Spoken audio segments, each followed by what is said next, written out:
Elvis Presley opened his worn leather Bible at 2:13 a.m. inside Graceland's jungle room, expecting comfort, but instead he froze. Right beside Priscilla's name, he wrote something no one was ever meant to see. Something that would reshape their story long after the spotlight dimmed. The moment he closed that Bible, everything changed.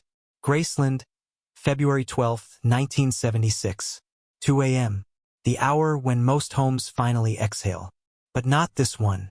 Not tonight. The air inside the jungle room felt thick, almost warm, as if the walls themselves were holding their breath. Outside, a Memphis storm pushed against the stained glass windows, making the shadows on the shag carpet jump like restless ghosts. The green lamps glowed weakly, giving the room a kind of soft, underwater color. Elvis walked in slowly, barefoot, carrying a cup of coffee that had already gone cold. He wasn't dressed for stage or company. Just a loose robe and the tired posture of a man who hadn't slept in days. The house was quiet, but it wasn't peaceful. Anyone standing nearby would have sensed it. The weight in the air, the feeling that something unspoken was finally demanding to be faced. He sat down in the wide wooden chair beside the stone waterfall wall. The chair creaked just a little under him, and that small sound echoed through the room louder than it should have. In his left hand, he held his leather Bible. Edges worn, nameplate fading, pages softened from years of being opened to the same sections again and again. He opened it to the bookmarked page. And there it was. Her name, Priscilla, written in clean print at the top of the family section, the space where people usually wrote births, marriages, and moments they wanted God to remember. But under her name there was a blank line. A line Elvis had never filled. A line he always avoided. His breath slowed. His chest felt tighter than before.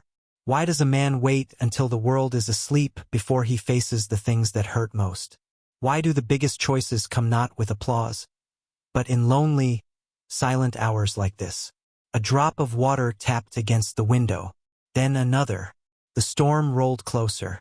The house trembled softly. Elvis looked down at that blank line, and something inside him shifted. The kind of shift that comes when a truth has gone ignored for too long. He set the cold coffee aside, reached into the drawer, pulled out a black pen with a cracked clip, the same pen he used to jot lyric ideas on napkins. His hand hovered. For a long moment he didn't move at all. Not a breath, not a blink. Even the storm outside seemed to pause. Then he placed the tip of the pen on the page. The Bible rustled slightly in his lap, as if reacting. The green lamp behind him flickered once. The waterfall wall dripped a steady rhythm. Elvis swallowed. He wrote the first letter. P. A quiet sound escaped him, almost a sigh, almost a release. His hand moved slowly, tracing each stroke like he was touching a memory that still hurt but still mattered. He wrote her full name again, as if rewriting it might somehow rewrite the past with it. When he finished, he stared at the ink, fresh and dark against the yellowed page. But he wasn't done. Not tonight. He looked at the empty space underneath, the one he had avoided since the divorce papers were signed. That line felt heavier than the room around him. He lifted the pen again, and for a moment his hand trembled. The storm cracked outside, thunder rolling low across the lawn. Elvis didn't flinch. He lowered the pen to the page, ready to write something he had never said out loud, something he had carried quietly in the softest corner of his heart. The house felt even more silent than before. Some truths wait years to be spoken. Some don't come out until the right night, the right storm, the right ache finally breaks open. Elvis exhaled, a long, slow breath, and then he picked up the pen anyway. The pen hovered over that thin line like it was the edge of a cliff. The jungle room felt smaller now, as if the walls had moved in by a few inches. The storm outside pressed against the windows, throwing soft flashes of pale blue light across Elvis's face. For a moment, he didn't look like the man who had once commanded 20,000 people into silence. He looked like a father, a husband, a man trying to place words where they had never fit before. He lowered the pen. The paper accepted the ink quietly, almost gently. He wrote slowly, shaping each curve as though careful not to break anything fragile inside himself. Each letter came with a memory. The wedding in Las Vegas, Lisa Marie's giggle as a toddler, the echoes of arguments that lived somewhere deep behind his ribs. He wrote the second line beneath Priscilla's name, a confession softened into ink, a truth that didn't ask to be dramatic, it only asked to be real. And then a faint knock, not loud, not urgent, just one of those soft knocks that feels like somebody's courage almost failed before their hand reached the door. Elvis stopped writing. His fingers tightened around the pen. For a moment, the only sound was the low hum of the waterfall wall and the quiet tapping of rain against the glass. Another soft footstep, then another. Elvis closed the Bible halfway, almost protective, as the door creaked open. Charlie Hodge stepped inside. His hair was messy from half-sleep, and he wore a loose t-shirt and pajama pants. In his hand, he carried a reel-to-reel tape, the rehearsal recording from earlier that night. The metal edges glinted when lightning flashed through the window. "EP, you still awake?" he asked quietly. Elvis didn't answer right away. He held the Bible close to him, fingers pressing against its worn leather cover. Charlie blinked. He noticed the pen, then the Bible, then the page that wasn't fully closed. Something shifted in his face, concern mixed with hesitation.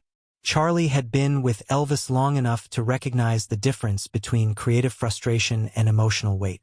This was the latter, and heavier. He took a small step closer. "You writing something?" he asked, voice soft, careful. Elvis swallowed. "Just finishing something I should have done a long time ago." Charlie's eyes slid toward the edge of the Bible again. "Is it about her?" He didn't say the name. He didn't have to. Elvis didn't nod. He didn't deny it. He just stared at the ink drying on the page. The storm outside deepened, rolling across the roof in a long, low rumble. The green carpet vibrated slightly beneath their feet. Charlie stepped closer, almost unconsciously. "You sure?" Charlie whispered. "You want to write that?" His voice wasn't judging. It wasn't pushing. It was scared. Because he knew when Elvis put something in writing, especially in that Bible, it meant something final. Something he intended to carry forever. Elvis looked down at the page again. The first line, Priscilla's name. The second line, the beginning of a confession. He breathed out, slow and shaky. "I had to," he murmured. "If not tonight, then when?" Charlie lowered himself a little, trying to read the ink. Elvis didn't stop him. The room seemed to shrink around them, the air tightening with every second. Charlie's eyes moved across the page and froze. He leaned closer. A sudden intake of breath escaped him. Barely a sound, but sharp enough to slice through the room. "Elvis," he whispered. "You wrote that." Elvis didn't move, didn't blink, didn't take the Bible away. "I did," he said quietly. "Because it's the truth." Charlie stared at the 6 half-formed words on the page. Words that weren't finished yet, but clear enough to understand their meaning. Words that changed everything he thought Elvis felt. Words that carried regret, hope, faith, and something else. Something tender, something raw. Thunder cracked again. The lamps flickered. The fountain hissed. Charlie stood there, breath shaking. "EP," he whispered. "If anyone sees that..." Elvis closed his eyes for a moment. "It's not for anyone to see. It's for me, and for God, and maybe one day, for her." The room went still. Even the storm seemed to hold its breath. Charlie didn't know what to say next. He looked from the Bible to Elvis and back again. Something unspoken passed between them. Understanding mixed with a kind of fear. Because a truth this deep never stays small. Elvis lifted the pen again. His voice dropped into almost a whisper. "I'm finishing it." Charlie's eyes widened. He leaned closer, heart pounding. Because what Elvis wrote next made Charlie's face go pale. Charlie stood frozen in the soft green glow of the jungle room, staring at the unfinished line beneath Priscilla's name. The storm outside cracked again, shaking the windows. For a moment, Charlie didn't seem to breathe. Elvis didn't push him away, didn't hide the page. He simply let the moment settle between them like a quiet confession that had finally slipped free. Charlie swallowed hard. "EP. This ain't small." Elvis didn't look up. "It wasn't small then. It isn't small now." The rain tapped against the glass like a steady drum. The house felt alive, listening. Charlie backed up a step, gripping the reel-to-reel tape in his hand as if it could steady him. "I gotta tell someone," he whispered. Elvis didn't argue. They'd find out anyway. Charlie left the room slowly, almost stumbling into the hallway. As soon as he rounded the corner, he ran straight into Red West, who had been half awake, half worried since he heard movement downstairs. Red's eyes narrowed. "What's wrong with you?" he asked. Charlie didn't answer. He pressed the tape into Red's hand and pointed toward the jungle room. Red took one look at Charlie's pale face and understood. Something serious had happened. Red walked down the hallway, each step heavier. The storm made the house flicker with blue and white light. When he reached the doorway, he saw Elvis sitting in the same spot, body still, pen still in hand. "Elvis," Red said softly. Elvis didn't look at him. "Give me a minute." Red glanced at the Bible. Even from a distance, he could see the ink, the placement, the meaning. Red had known Elvis through fights, tours, heartbreaks, and long nights no one else would ever hear about. But he had never seen him like this, exposed in a way no stage could ever force. "Elvis," Red said again, "are you sure you want to put this in writing?" Elvis finally looked up.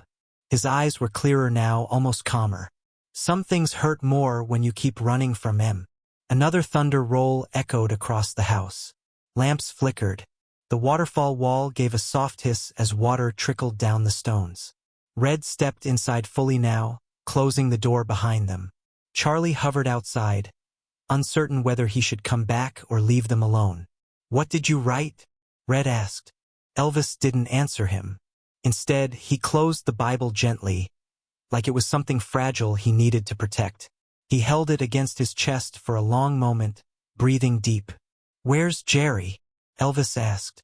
"Still upstairs," Red said. "You want him?" Elvis nodded. "Yeah, he needs to hear it too." Red walked out and Charlie followed him quietly. They moved up the stairs, their footsteps soft on the carpet. Behind them, the house creaked with the pressure of the storm. Lamps flickered again, this time long enough to darken the hall for several seconds. Back in the jungle room, the Bible lay on the table now, open once more. Its pages fluttered, moved by the cool draft slipping through the window frame. It flipped itself back to the family page, the ink glistening under the returning lamplight. Down the hall, Jerry Schilling rubbed his eyes as Red explained only one sentence. "He wrote something he's never said." Jerry froze. "What do you mean?" Red didn't repeat himself. He just walked back toward the jungle room, Jerry following closely, heart thudding as the storm roared again over Memphis. When they reached the doorway, all three men stopped. The Bible sat open. The page lay bare, and the words, the half-finished confession, stared back at them in plain view. Jerry's breath caught. "Oh man, Elvis?" The storm cracked louder than before. A deep, rolling explosion above the roof that made the whole room tremble. And then the lights went out. 3 seconds. Total darkness. Only the rain. Only their breathing. When the lights flicked back on, the Bible's page was still moving from the draft, revealing the ink clearly. Jerry whispered, "This changes everything, doesn't it?" Before Elvis could answer, a sudden, heavy thud echoed from his bedroom down the hall. The men spun toward the sound. Something had happened. The hallway outside Elvis's bedroom felt colder than the rest of Graceland. The storm's wind pushed against the walls with long, dragging groans, and the three men stood frozen for a second after the thud. Charlie clutched the stair rail. Red's jaw tightened. Jerry took one breath, then another, trying to steady himself. "Elvis!" Jerry called out. No answer. Another flash of lightning painted the hallway in white for a split second. The doors, the framed photos, the carpet. Everything looked sharper, tense, as if the house itself was bracing for something. Red stepped forward first. "We gotta check on him." Charlie nodded quickly. "Yeah, we can't wait." They moved toward the door together. Jerry reached for the handle, turned it slowly, and pushed the door open with the careful fear of a man who didn't want to see what he might find. Inside, Elvis stood with his back to them. He wasn't on the floor. He wasn't hurt. He was standing still, shoulders lifted, breathing slow and heavy like he had just walked through something painful and private. The lamp beside the bed flickered again, dimming, then coming back. The storm outside pressed against the curtains, making them sway. Elvis turned his head slightly, enough for them to see the profile of his face. Tired, pale, but calmer than before. "I'm fine," he said quietly. Red exhaled, the tension draining from his shoulders. Charlie pushed a hand through his hair. Jerry stepped inside fully now. "You scared us," Jerry said. "Didn't mean to," Elvis replied. "Just dropped something." He lifted the object, the pen, from the floor. But the way he held it wasn't casual. Not careless. This was the pen that had just forced him to look at a truth he'd pushed down for years. Jerry noticed the Bible was no longer in Elvis's room. "Elvis," he said softly. "We saw the page." Elvis didn't turn around fully yet. "I figured you would." Red cleared his throat. "You really meant those 6 words?" Elvis closed his eyes for a moment. The storm thundered softly overhead, not as sharp as before, more like a rolling wave. When he opened his eyes again, he finally turned to face them. "Yeah," he said. "I did." His voice wasn't loud, wasn't dramatic. It carried something far heavier, honesty mixed with exhaustion, like someone finally admitting a truth they should have said a long, long time ago. Jerry stepped closer. "EP. That line under Priscilla's name, that wasn't just for the Bible, was it?" Elvis shook his head slowly. "No. It was for me. And maybe one day, for Lisa." Charlie swallowed. "So the 6 words, they're real?" Elvis nodded. Another lightning flash hit, lighting the room. Elvis placed the pen on the nightstand and sat on the edge of the bed. His robe shifted as he leaned forward, elbows on his knees, hands clasped together. It was a pose of a man stripped of all stage lights, all applause, all image, just himself and the things he had avoided. "I wrote those words," Elvis said, voice low, "because I needed to let go of the anger, the blame, everything I held onto after the divorce. I thought holding on would keep me strong, but it just kept me hurt." Charlie sat down in the nearby chair. Red leaned against the wall. Jerry remained standing, listening closely. Elvis continued, "People think being strong means not breaking. But sometimes the strongest thing you can do is admit what broke you." The room fell quiet for a long moment. The storm hummed outside like a distant choir. Elvis reached for the Bible on the nightstand, ran his hand over the leather cover, then opened it to the marked page. The ink glistened under the lamp. Priscilla's name, the second line beneath it. 6 words that none of them had expected. Jerry swallowed hard. "You want me to read it?" Elvis nodded once. "Yeah, read it out loud." Jerry took the Bible gently, as if it might crumble. He breathed in, eyes scanning the page, and when he found the line, his lips parted in shock. His voice came out soft, almost unsure. "Elvis, this is big." Elvis looked directly at him. "Read it." Jerry inhaled again, gripped the Bible tighter, and then spoke the 6 words Elvis had written. The 6 words that felt like letting air out of a wound that had been closed too tight for too long. When he finished, the hallway behind them seemed to fall into complete silence. Red stared. Charlie froze. Jerry closed the Bible slowly. Elvis wiped his face with one hand. "That's what I meant. That's what I should have said years ago." The men didn't move, didn't speak, didn't breathe, because what Elvis said next sent ripples far beyond Graceland. Morning came slowly over Memphis. The storm had passed, leaving the sky washed in a soft gray light. Graceland's hallways, usually buzzing by late morning, felt oddly gentle, as if the house itself sensed something had shifted during the night. Elvis walked quietly toward the kitchen, the Bible held against him. His robe brushed along the carpet as he moved, his steps calm and steady. For the first time in a long time, his face looked lighter. Tired, yes, but relieved in a way that made the silence feel safe rather than heavy. Lisa Marie was already at the table, legs swinging back and forth, tapping the floor lightly. She wore one of his old t-shirts, far too big for her, sleeves hanging past her elbows. A bowl of cereal sat in front of her, half-eaten. She looked up when he entered. "Daddy." Elvis tried to smile. It wasn't the stage smile people knew. This one was smaller, softer. A smile that came from somewhere deeper. "Morning button," he said. Lisa studied him for a moment. Kids notice everything, even the things adults hide. She tilted her head, frowning slightly. "You okay?" she asked. Elvis nodded. "Yeah, better than I was last night." She didn't look convinced. She pointed at his eyes. "You cried." He chuckled softly, rubbing a hand across his face. "Guess I did." She didn't tease him, didn't laugh. Instead, she pushed her cereal bowl aside and waited. The kind of waiting children do when they know a grown-up has something important to say. Elvis sat down beside her, setting the Bible in front of him. He didn't open it. He didn't need to. The words he wrote were still warm in his chest. "You know," he said quietly, "sometimes grown-ups make mistakes, big ones, and sometimes it takes a long time to fix them." Lisa blinked. "Are you fixing a mistake?" Elvis nodded slowly. "I'm trying to." She swung her legs again, slower now. "With Mama." He didn't answer immediately. He looked at her, really looked. She had Priscilla's eyes, his chin, a mixture of two people who had loved each other once, even if the world got messy later. "Yeah," Elvis said. "With Mama. And with myself."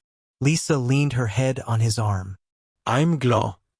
He placed his hand on hers.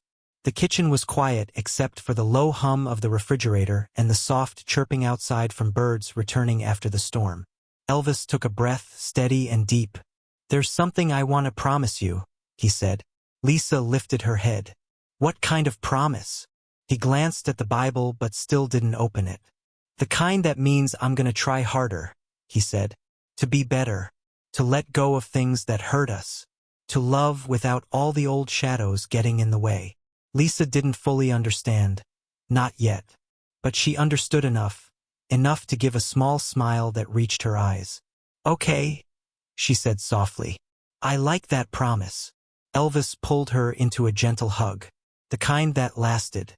The kind where a father tries to pour truth into a moment so it won't slip away. When he let go, Lisa pointed to the Bible. "Is that what you wrote last night?" she asked. Elvis swallowed. "Yeah, something like that." Lisa stared at the book, then looked back at him. "Was it about love?" His chest tightened, but not in a painful way, in a healing way. "Yeah," Elvis whispered.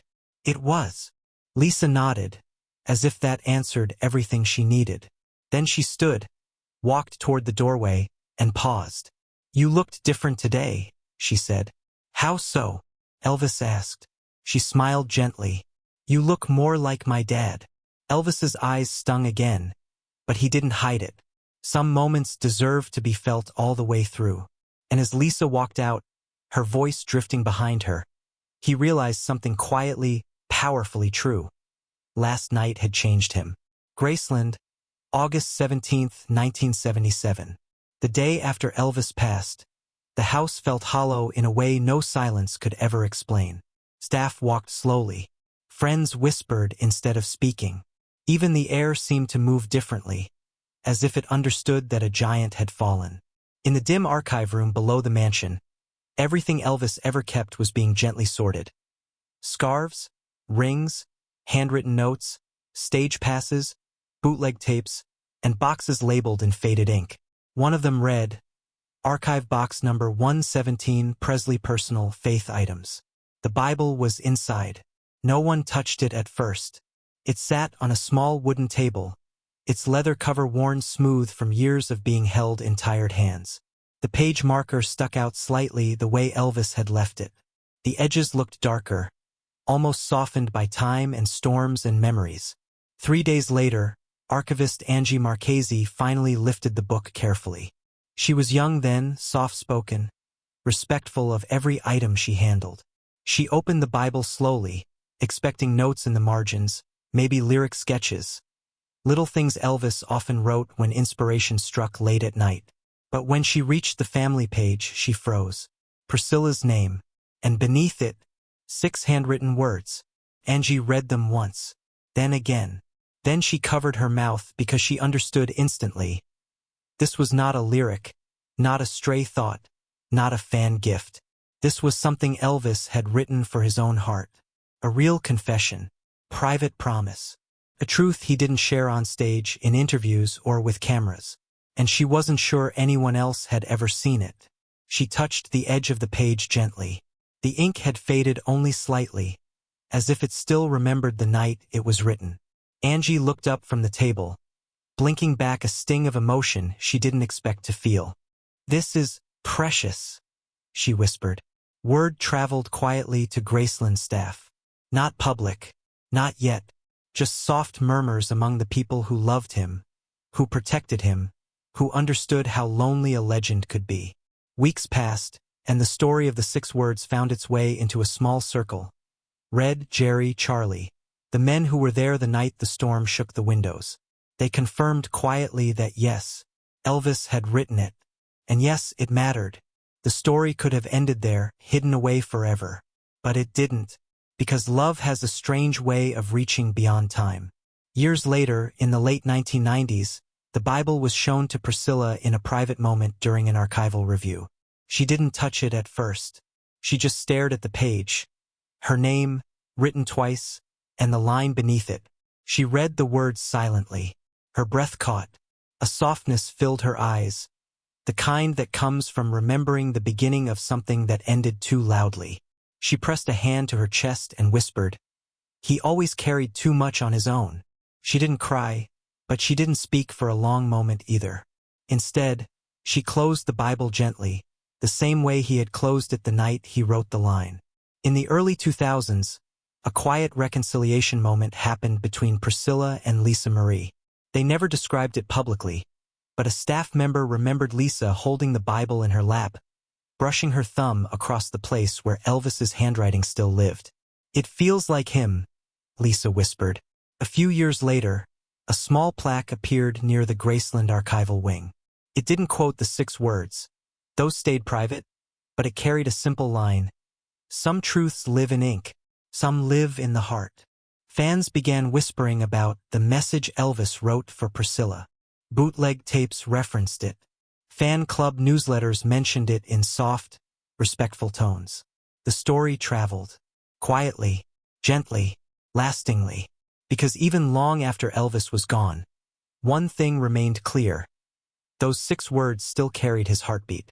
For years after Elvis's passing, the story of the 6 words lived quietly, whispered among staff, shared gently among the people who understood him best. No headlines, no interviews, just a private truth carried like a warm ember between hearts that cared. But eventually stories find light. And when this one did, it didn't explode like a scandal. It drifted soft, steady, meaningful, the way a final message from a loved one does when it finally reaches the right ears. People who heard about the Bible never talked about the celebrity. They talked about the man, the father, the friend, the human being who walked through Graceland's halls at 2:13 a.m. with a storm shaking the windows and a weight sitting on his chest. And the more the story spread, the more people wondered, why do the gentlest truths take the longest to speak? Elvis's 6 words weren't dramatic. They weren't poetic. They were simple, the kind of simple that cuts deeper than any powerful speech could. They held honesty, regret, hope, love. They held the quiet admission of a heart that had carried too much alone. The kind of words someone writes only when they can't pretend anymore. People started reflecting on their own lives, their own broken bridges, their own blank lines never filled. A fan from Nashville wrote in a newsletter, "If Elvis could say what he really felt, what's stopping me?" Another fan from Germany, who visited Graceland every few years, left a note at the gate. "Love grows lighter when told out loud." And a woman from California shared a diary page at a fan event. explaining how her marriage reconciled after she heard about Elvis's late-night confession. It showed me that pride isn't strength. Honesty is. In time, the story of the 6 words became less about who they were written for and more about what they represented. A man who spent his life in spotlights finally wrote something in the dark that set his heart free. Elvis Presley, a legend to the world, but human to himself, had proven something quietly profound. Even the loudest lives have silent battles. Even the strongest hearts hold unspoken apologies. Even icons need forgiveness. People began seeing Elvis differently, not as a king, not as a superstar, but as someone who failed, tried, broke, healed, and loved, sometimes imperfectly, sometimes bravely. The 6 words, though never printed publicly, became a symbol of emotional courage. For those who worked at Graceland, it wasn't just a story. It was a reminder. When visitors arrived, many would pause near the small plaque in the archival wing, the one that held no quote, no secret, just a simple truth. Some truths live in ink. Some live in the heart. Some visitors closed their eyes. Some whispered prayers. Some cried softly.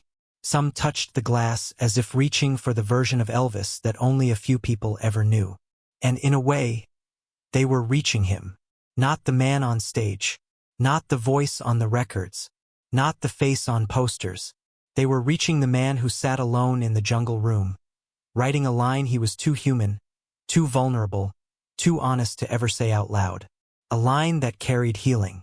A line that carried love. A line that carried release. Elvis's midnight moment became a mirror, showing people their own blank lines, their own unfinished words, their own forgotten spaces where forgiveness still waited. And if there was any lesson to be taken from that storm-soaked night in 1976, it was this. It's never too late to tell someone the truth that frees your heart. Even legends need that, especially legends. The 6 words Elvis wrote weren't just for Priscilla. They weren't just for Lisa. They weren't just for himself. They became a message for anyone who's ever wished they had said something sooner. And maybe they still are. If this story touched you, share it with someone who still carries unspoken words in their heart. Sometimes a single conversation or a single line can change everything. Tell us in the comments, what's the one truth you wish you could put into words today? And if you're ready for another untold legend, watch the next story.